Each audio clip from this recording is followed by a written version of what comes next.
This Is Why We Can't Have Nice Things by Naomi Wood, read by Lynsey Beauchamp. For Catherine Summerhays and Francesca Main, thank you. Leslie in therapy.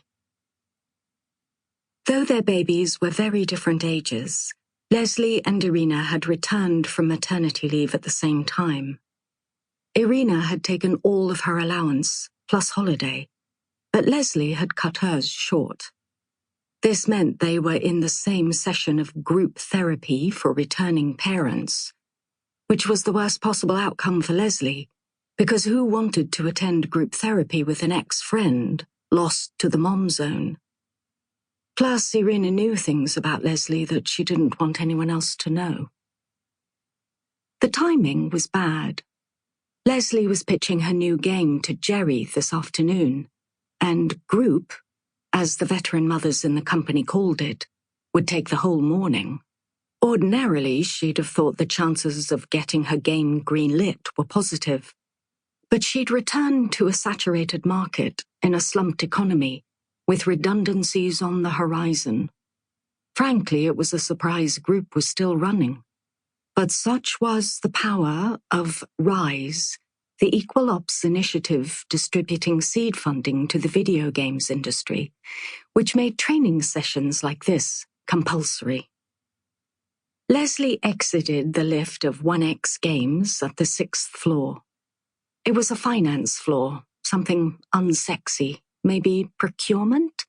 Lots of dudes anyway. The counseling room was through an annex, and the carpet, mole-colored and furry, made her stacked heels sink. Irina was already there, as was Li Jing, who was on her phone. They were all recent mothers. Irina smiled as Leslie took her seat. Since their mutual return, Irina had been trying to reheat their friendship. "Funny that we're in the same session," said Irina. "Yeah. How's baby Max?"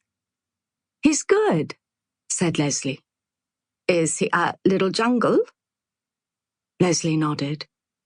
"And Zeppe?" "With my mum." "Nice to have family help," Leslie said, turning away. The room was a homely space, especially for a building as high-tech as 1X. It had the air of a doctor's waiting room or a pre-mortuary. Upholstered chairs, laminate signs, a plate of cookies on the table resembling dark, inert phones. Maybe, thought Leslie, sniffing the air for the lemon aerosol she'd once huffed in the high school toilets, they were in the cleaner's break area. She heard a sound, possibly from the radiators. A faint decay. Leslie wondered why they hadn't been put in one of the meeting rooms, but then they were glass-fronted, and she suspected there would be tears, dysregulation, feelings.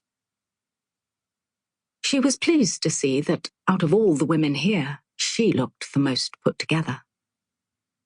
It was weird that the therapist was late. Leslie had often been late to meet Christina, an unsmiling psychoanalyst of the classical school.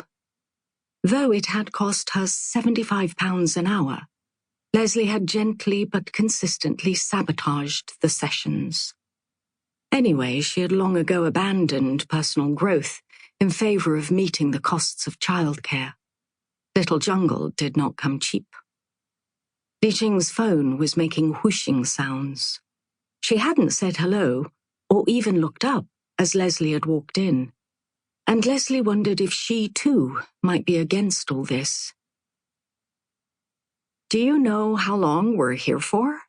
Leslie asked her, but then the counselor bundled in. "Hello, everyone, I'm Tina," she said, shaking their hands, apologizing about a stuck train at Moorgate. Tina's skin had a powdery silkiness to it, like latex. Under her scarf was a low-cut top, which, with her straightened blonde hair, gave her the racy aura of a late-night TV host. Tina asked them to write their name Sample complete. Ready to continue?